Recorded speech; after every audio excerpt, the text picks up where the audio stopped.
अगर आपने चैनल को अभी तक सब्सक्राइब नहीं किया है तो सब्सक्राइब करना ना भूलें और बेल आइकन को प्रेस करें जिससे चैनल को लेटेस्ट अपडेट आपको मिल जाए।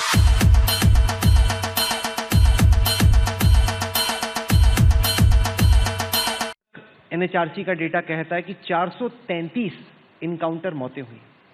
21वीं सदी में इतनी इनकाउंटर मौतें। आप कहते हैं कि या तो जो अपराधी हैं वो जेल में जाएंगे या यमराज के पास जाएंगे, ये क्या बात है? तो मैं क्या अपराधियों की आरती उतारूं? मैं कल देख रहा था, अच्छा हुआ, आपको मैं धन्यवाद दूंगा कि कल आपने यहां पर आपके एटीएस ने कुंभ में खलल डालने के लिए कुछ आतंकी कुछ षड्यंत्र कर रहे थे, लेकिन आपने उनको यहीं पे पकड़ लिया। वैसे वे उत्तर प्रदेश में घुसते तो मैं उनको उत्तर प्रदेश की सीमा पे निपटा देता। सीखे अब कुछ करने की आवश्यकता है, अपनी ताकत का एहसास कराने की आवश्यकता है। कौन मौलाना हैदराबाद से बोलता है, कौन कहां से बोलता है, इसलिए बहुत चिंता मत करिए, क्योंकि बकरे की अम्मा कब तक खैर मनाएगी आप देखते रहिए बस।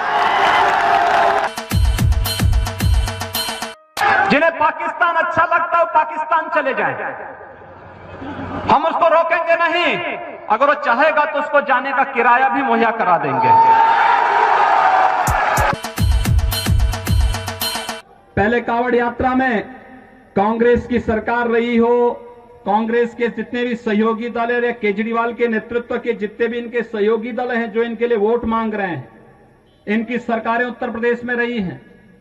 इन्होंने कांवड़ यात्रा उत्तर प्रदेश के अंदर बंद कर दी थी, नहीं चलने देते थे, प्रतिबंध लगा दिया। डीजे नहीं बजेगा, शंख नहीं बजेगा, घंट नहीं बजेगा, घड़ियाल नहीं बजेगा, पंडाल नहीं लगेंगे।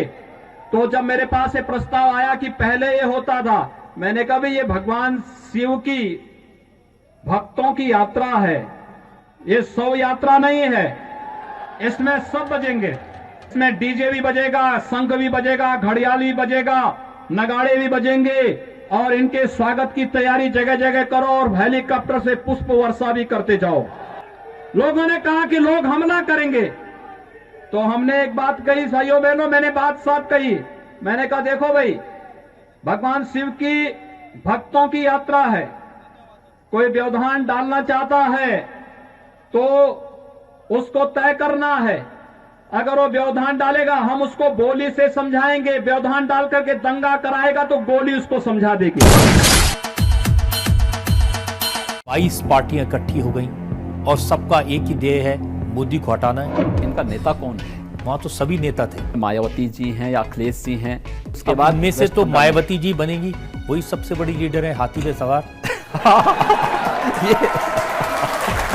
लेकिन हाथी साइकिल के ऊपर चढ़ेगा तो पंचर होना ही होना है। हाथी साइकिल के ऊपर चढ़ेगा तो पंचर होना ही होना है।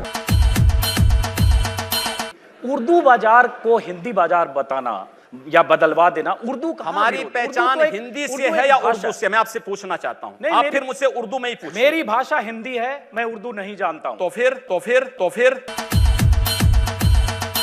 ये भी कहा कि गोरखपुर में हिंदू लड़के मुस्लिम बालिकाओं से शादी करते हैं, ये परंपरा है। हिंदू मुसलमान नफरत मार काट, ये क्या शोभा देता है मंदिर के महंत को, भगवा पहने साधु को? हम कहां मार काट करवा रहे हैं? हम तो शांति से रहना चाहते हैं, बहुत शांति से रहना चाहते हैं। लेकिन जो लोग शांति से रहना नहीं देना चाहते हैं तो आखिर उसका भी तो कोई उपचार होगा। उपचार जब शासन तंत्र के साथ नहीं होता तो समाज को वह उपचार स्वयं अपने हाथों में लेना पड़ता है, और मुझे लगता है समय आ गया है जब उपचार लेना पड़ेगा। एक भी दंगे की शुरुआत हिंदुओं की ओर से नहीं हुई, एक भी दंगा शुरू करने वाला ना हिंदू होता है ना मुसलमान होता है। कैसी बात कर रहे हैं आप? मैं सच्ची बात कर रहा हूं। आज लोग कह देंगे आईएसआईएस के साथ लड़ने वाले लोग न हिंदू है न मुसलमान है, फिर उनके लिए फतिया क्यों पढ़ा जा रहा है? आप कहते हैं कि आतंकवाद की कोई जाति नहीं होती, और राम जन्मभूमि पर हमला करने वाले आतंकवादी जब वहां सुरक्षा बलों के हाथों मारे जाते हैं तो उनके लिए फतिया पढ़ा जाता है। क्यों नहीं उनको अमेरिका की जैसे ओसामा बिन लादेन को अमेरिका ने समुद्र में डाल दिया, पता ही नहीं लगा कहां चला गया, वैसे क्यों नहीं उनके साथ व्यवहार करते हैं? फिर आतंकवाद की कोई जाति नहीं, कोई मजहब नहीं, आप उसके साथ उसी प्रकार का व्यवहार करिए। आप आतंकवादी है, मिट्टी तेल छिड़क करके आग लगा दीजिए, फेंक दीजिए उसको, जिससे पता ही ना लगे। क्या मतलब है? का मतलब यह है कि अगर आपको धार्मिक स्वतंत्रता है तो किसी दूसरे को भी धार्मिक स्वतंत्रता होगी? हाँ, हर एक को है, हर एक को होगी। मैंने राम मंदिर निर्माण मक्का मदीना में करने की बात नहीं की। मैं राम मंदिर निर्माण की बात यरूशलेम में नहीं कर रहा हूं, वेटिकन सिटी में नहीं कर रहा हूं। मैं अयोध्या में राम मंदिर के निर्माण की बात कर रहा हूं।